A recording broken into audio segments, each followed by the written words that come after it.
Hi, my name is Kaylin. And I'm Bernadette. Welcome to What's Your Problem, where we discuss current issues in distance learning and education.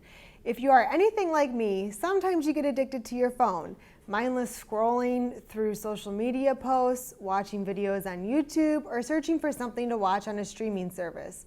Just as you can feel like your mind is being taken over by numbing technology, your students can feel the same way in online courses. Let's check in with Jason to learn more about student fatigue. Jason? As you can imagine, recreational screen time for young people has been on the rise for the past decade. Throw in a pandemic lockdown, and that figure increases substantially.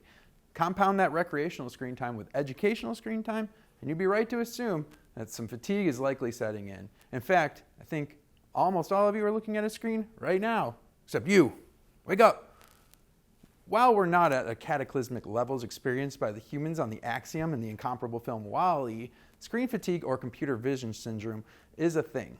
According to Cedars-Sinai, screen fatigue or digital eye strain is a group of eye and vision problems that may cause your eyes to feel tired or uncomfortable, and you may not be able to focus normally. These problems are caused by lots of computer or digital device use.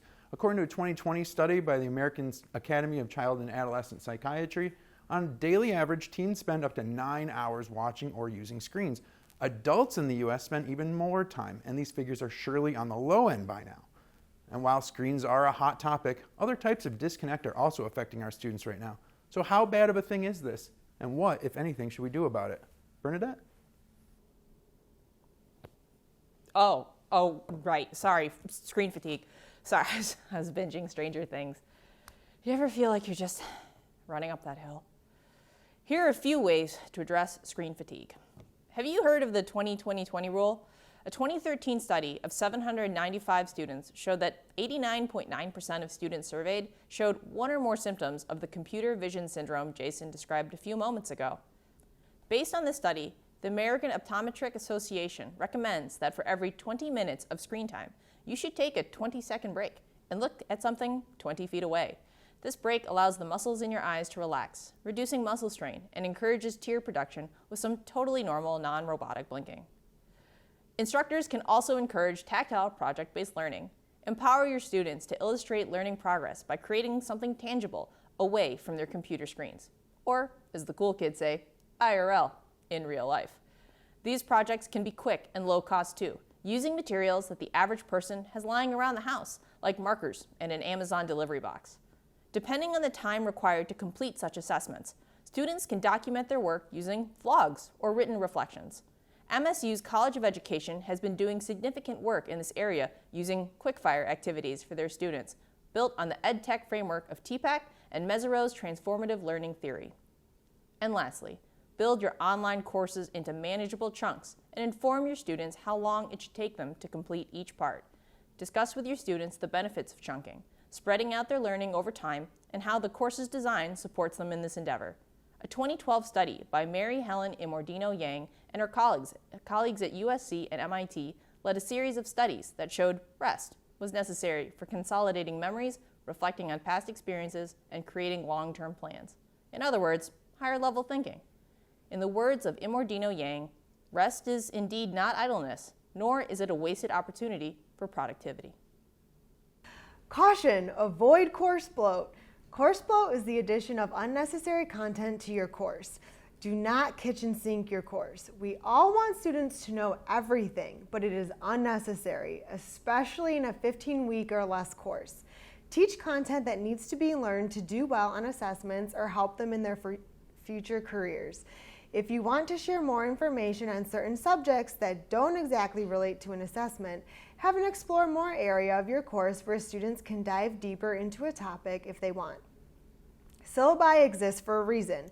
They contain competencies that students need to achieve to successfully pass the course. These competencies are what the course content should be focused on.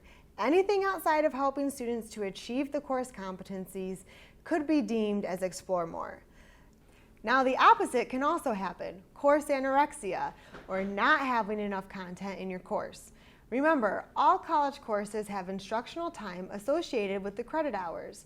For example, if you are teaching a course worth 3 credit hours for 15 weeks, Students should be spending 3 hours a week in direct instruction areas, think learning activities, and 6 hours of student work, think practice, exercises, and assessments, or typically out of class work.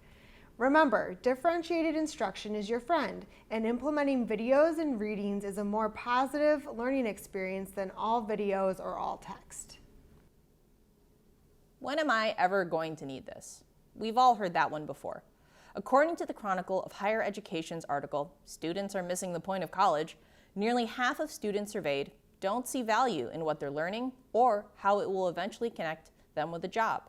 For these same students, higher education is simply a box that needs to be checked, rather than a learning experience or a journey of personal growth.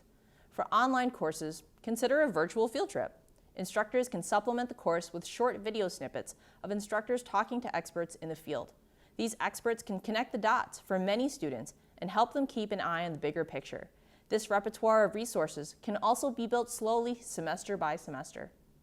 Instructors can also facilitate honest conversations with students when it comes to building soft skills, such as teamwork, taking initiative, and communication, among so many others. These are skills that are built into your course, but don't always have the most obvious alignment with students' career goals. After all, not many people can see the obvious benefit to doing push-ups, but can generally understand how it might fit into the larger picture of health and fitness. So be honest with your students. Describe what soft skills they're building and how it can ultimately benefit their long-term goals. And lastly, don't forget you can still build a positive rapport with your students in online courses. Include personal videos of you and maybe the ever-popular fan favorite, pets, and discuss things that are going well in the course. They don't have to be long. Some instructors like to do it once a week, while others like to do it once a module. Students simply appreciate knowing that there's someone out there who cares about the work they've been putting in, and students are more likely to reach out if they need support, if they can put a name to an email address. So to recap, student fatigue is best combated through engagement strategies, regardless of its cause. Yes, screen fatigue is something educators should be aware of, but simple tactics like the 20-20-20 rule and mindful course design through chunking and differentiated instruction can drastically reduce uninterrupted, persistent screen time. Content over or underload is another factor.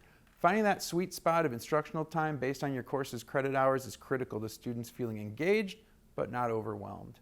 Finally, reinforcing the authentic value and practical purpose of what students are learning enhances motivation and staves off fatigue. Use personalization techniques to connect with students and reassure them that they do not have to teach themselves alone. Thanks for that recap, Jason. What's Your Problem wants to hear from you. If you have an idea you'd like us to discuss in a future episode, or if you just want to drop us a line, send us an email or follow us on Twitter. Thank you for watching. We'll see you next time. What's your problem? What's your problem?